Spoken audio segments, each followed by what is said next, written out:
මහතුමාව. ආයේ කැලේට යන්නේ මොන මිනිස්සයාද? ගෙදර තියෙන මොන හාල් හුඬුවයි නම් තියෙන කැලේ මිනිස්සයා කන්ද මැදින් කිලෝමීටර් 10ක් විතර එන්න ඕන ගමකට එන්න. ඒ හාල් ටිකක් තිබ්බොත් ඒ එන මිනිස්සුන්ට කන්න නැත්තම් ඒක උයලා කන්න දෙනවා. එහෙම මිනිස්සු. ඒක හරි වෙලා කමු පුතා කියලා කන්න දෙනවා.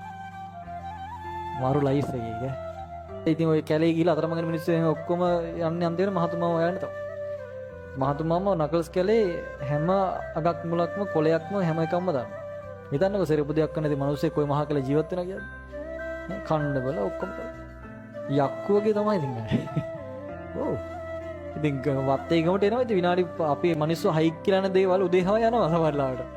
උදේ ගිහින් එනසල් ගෝණි අරගෙන හවස ටවුන් එකේ ඉඳලා විකුණලා ආයෙ ඇවිල්ලා එනවා. එහෙම ජීවිතයක්. නේව මිනිස්සෙක්.